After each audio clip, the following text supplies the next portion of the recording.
Hello，大家好，我係珠海大鵬。咁今期咧同大家嘅話深入探討一個超級實際嘅問題啦。咁就係2026年人民幣匯率波動，港人北上買房嘅資金成本應該係要點計呢？咁而家到底係咪我哋入手嘅好時機呢？咁相信好多香港嘅街坊嘅話都有關注26年嘅1月份人民幣嘅脫換我哋嘅港紙嘅匯率大概係1.1187，咁即係話1港紙可以換我哋嘅0.89877嘅人民幣。咁係1月6號嗰時候咧，匯率嘅話衝到1.1151嘅高位，咁1月7號嘅話係回落到1.1129嘅，咁成個月嘅平均都喺1.1138左右。咁對比2025年4月份嘅1.0638，即係我哋嘅一個1蚊雞嘅港紙咧，兌換我哋嘅人民幣嘅話係0.94嘅。咁港紙貶值咗大概嘅話就係4.3%。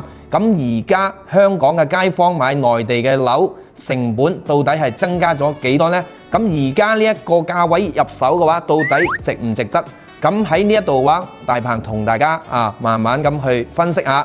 咁首先同大家拆解一個而家嘅匯率形勢啦。咁26年嘅1月份呢一個1.1187呢一個匯率水平啦。咁喺呢一度近期波動入邊呢，係屬於一個中間嘅位置啦。咁時高時低，但整體嘅趨勢呢，有啲行業嘅專家話啦，咁2026年人民幣嘅匯率可能會延續雙向波動，咁慢慢升值嘅態勢呢，仲有一啲嘅話係機構嘅預測啦。咁2026年嘅話，人民幣嘅匯率美元匯率嘅話可能會喺6.85左右。咁摩根理士丹仲話啦，一個季度咧可能會摸到6.8，咁甚至短期內可能會去到6.8嘅。咁但係全年平均嘅呢一個仲係圍繞住7左右嘅一個波動嘅。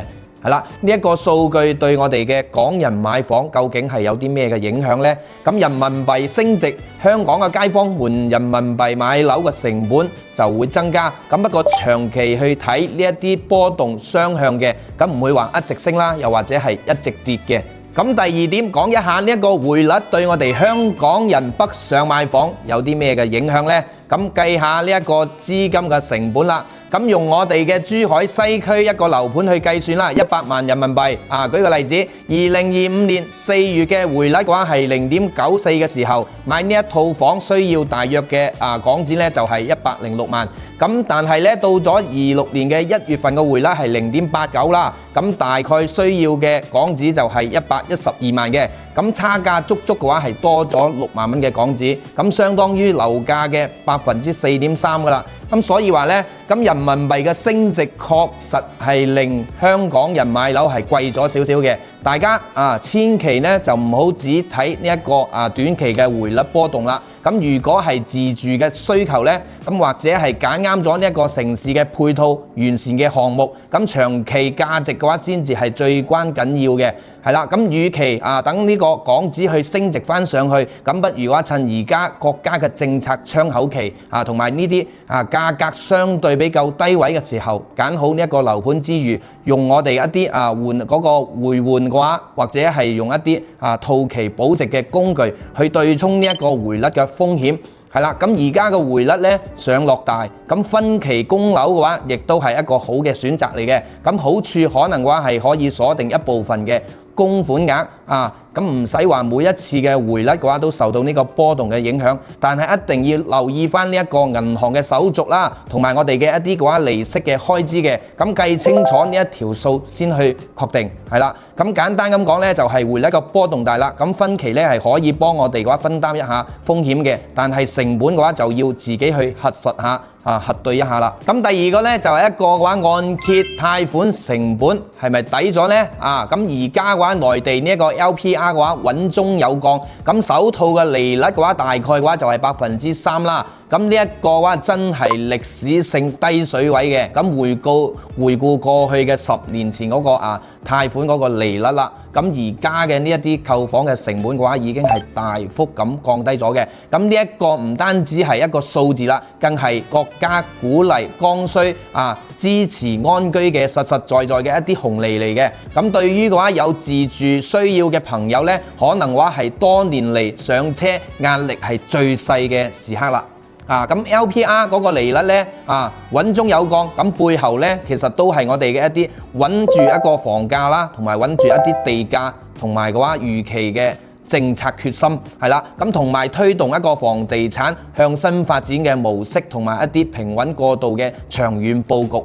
咁利率嘅話環境係友好嘅，咁意味住嘅話市場企得穩咁購房者長期嘅權益同埋資產嘅安全嘅話，更加係有保障嘅。咁唔單止嘅話係買房嘅好時機啦，咁更加嘅話係對我哋中國經濟基本面同埋居民生活嘅質量提升嘅一啲信心票。咁重點嚟啦，咁人民幣升值加埋我哋嘅一個內地嘅低利率啦，咁呢一啲雙重嘅利好咧，對我哋港人北上置業真係一個超級之友好嘅政策啦。咁第一個人民幣嘅升值，咁令我哋嘅香港街坊持有嘅港幣換我哋嘅人民幣去購房提升咗。咁呢一個嘅話，房款嘅同日常開支咧成本都降低咗嘅。咁將嚟呢一啲資產嘅話換翻我哋嘅港幣咁收益嘅話都係更加之會高嘅。咁第二個就係一個香港嘅收入同埋我哋內地嘅一啲低月供，形成咗香港賺錢內地去供樓嘅呢一啲低成本模式。咁尤其係適合我哋嘅養老、自住同埋長期持有嘅需求。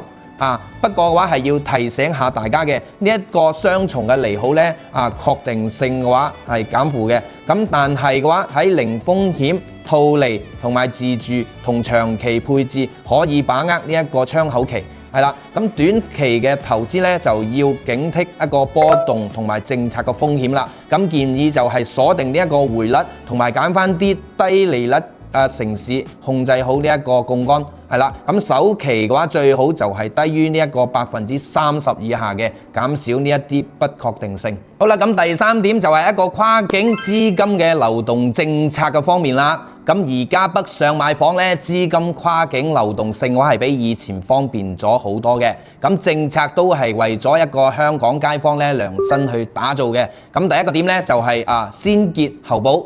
咁全國已經係推行啦，咁香港人咧就憑呢一個購房合同或者係協議啦，就可以先去辦理外匯結匯支付，跟住咧就係唔使話你攞到呢一個購房嘅備案證明等等嘅證件之後再去嘅。咁之後嘅話就係喺一個規定嘅限期內去補齊呢一個備案文件就 OK 噶啦。咁大大縮短咗我哋一啲嘅話交易嘅時間啦，唔使話錯過自己一啲啱心水嘅樓盤或者係樓層咁樣嘅。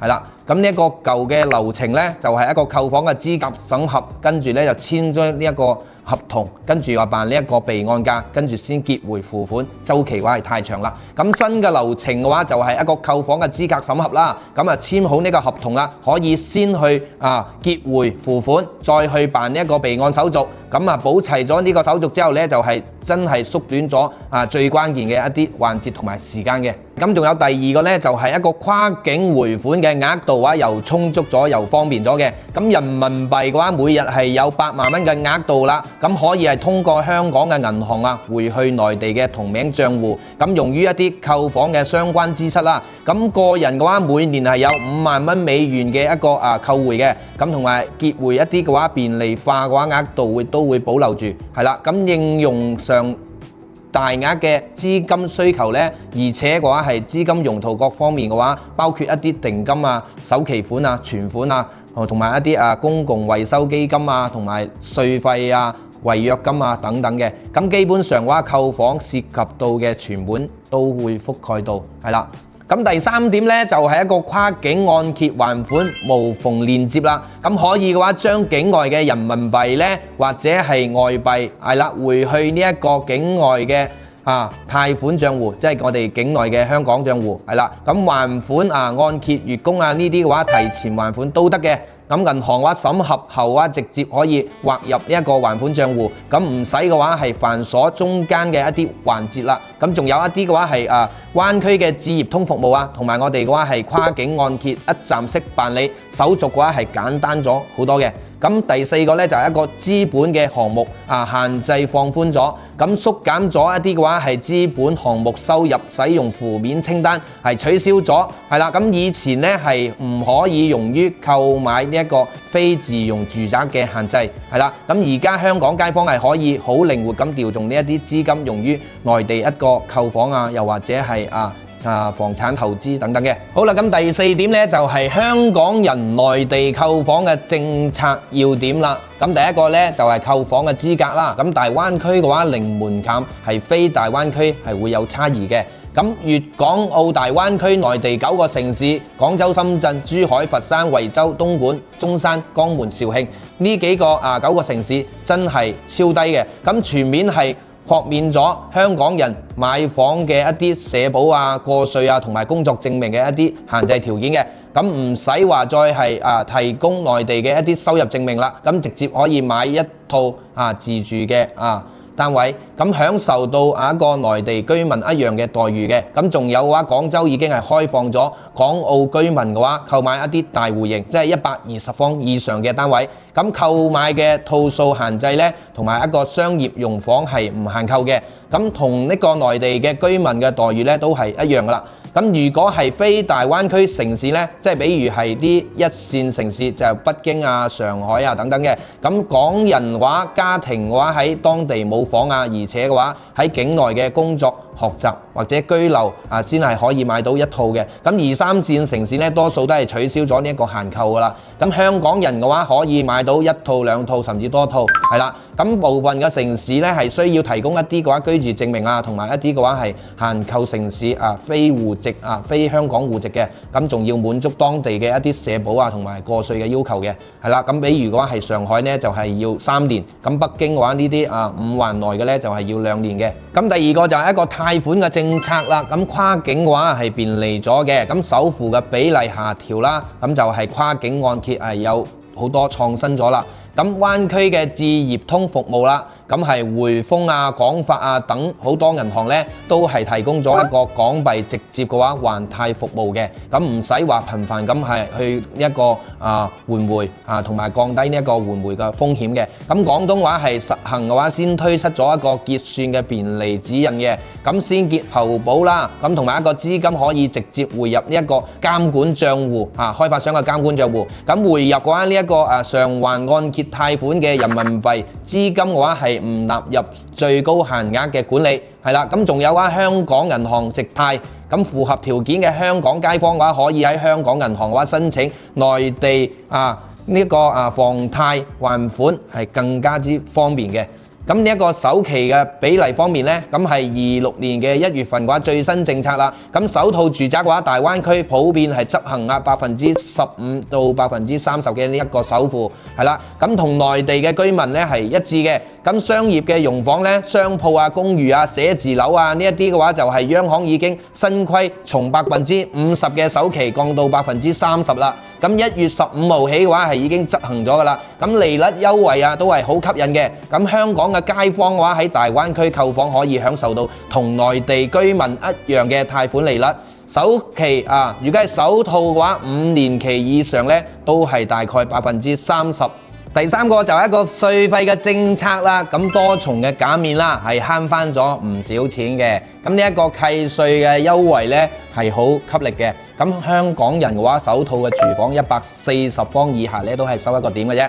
咁140方以上呢，就係收1.5嘅。咁增值稅啦，咁新政策呢，同26年嘅1月份起執行嘅。咁個人出售購買滿2年嘅一個住宅呢，咁係免交呢一個增值稅嘅。咁購買如果係唔足2年嘅呢，咁就係增值稅嘅話，從呢一個5%降到3%嘅，係啦。咁仲有一個過稅退稅嘅問題啦。26年1月份1號開始到呢個2027年嘅年底12月30號嘅期間啦。咁出售你自有嘅一個住房即係你出售咗之後喺呢個期間呢，你又重新又買咗一個新房，咁就可以獲得呢一個過稅退稅嘅，係啦。如果喺新房購買大於呢一個出售價呢，仲可以嘅話全額退還呢一個過稅嘅。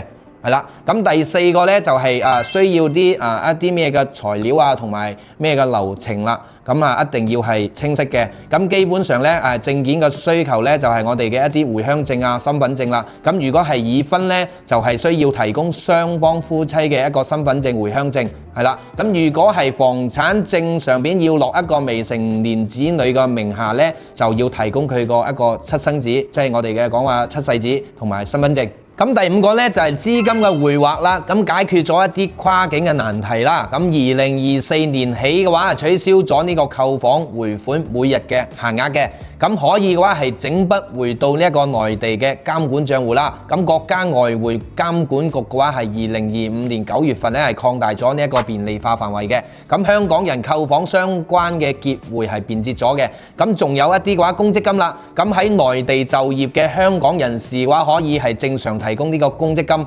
購房嘅時候咧可以申請公積金貸款。咁呢一個嘅話利率嘅話就係更加之低啦。係啦，咁第六點就係一個資金嘅成本去對比，咁內地嘅樓價係超吸引嘅，咁香港房價每平方米大約咧就喺14.5萬嘅港元，係啦，咁而且我哋珠海咧新房嘅均價大概咧就喺2.5萬到3.5萬嘅人民幣，咁部分嘅樓盤嘅話係更加之低啦，咁去到8,000幾到1萬5嘅人民幣，咁喺香港咧係唔到1/10嘅價格嘅，咁我哋香港買呢一個納米樓嘅預算咧，可以喺我哋珠海買到一個大平層，性價比係超高嘅。咁至於一個匯率嘅風險對沖咧，咁建議大家話真係分批換匯，係啦，避免一次性大額嘅匯換，仲可以考慮到用數字人民幣錢包進行一個跨境支付。咁香港嘅用戶嘅話，可以通過本地17個零售銀行用呢一個轉數快增值。咁樣嘅話係方便好多嘅。咁第五點啦，咁就係一個風險嘅提示同埋建議啦。咁雖然嘅話而家北上買房嘅利好係好多嘅，咁但係風險咧都係要留意嘅。咁第一個嘅話，匯率嘅波動風險啦。咁人民幣匯率雙向波動啦，可能嘅話會繼續嘅話升值，又或者會貶值。咁專家提醒咧，就係不宜單邊去賭人民幣嘅行情。咁無論嘅話係企業好啦，或者係個人啦，都要堅持風險中嘅理念，係啦。咁第二個咧就係政策嘅風險啦。咁內地嘅話係唔同城市咧係有唔同嘅政策限購嘅，咁一定嘅話係要提前去了解清楚當地嘅規定。咁而且嘅話房產嘅稅等同埋一啲稅收政策嘅變化可能會影響到投資嘅一啲收益。咁第三個咧就係市場嘅風險。係啦，咁房地產市場價格嘅話，可能會因為經濟同埋一個政策等嘅因素波動啦。咁租賃嘅市場亦都會存在租金回報率或者嘅話係租客唔穩定嘅風險。咁最後同大家去總結一下啦。咁綜合嘅匯率走勢咧，政策便利化同埋一個資金成本等因素，2026年對於香港嘅街坊北上買房嘅話，真係相對係有利嘅。咁但係咧一定要注意翻呢一個匯率嘅波動風險，做好一個資金安排，係啦。咁大家又點睇2026年呢一個人民幣匯率嘅走勢呢？咁你會唔會話考慮呢一個時候上嚟買房購房？係啦，咁歡迎大家留言或者分享你嘅諗法。咁今期咧就到呢一度啦。咁下一期我會同大家詳細講一下香港對比我哋珠海嘅樓價，咁分析具體項目嘅一啲投資價值。記得鎖定呢一個頻道，點讚分享，下期再見。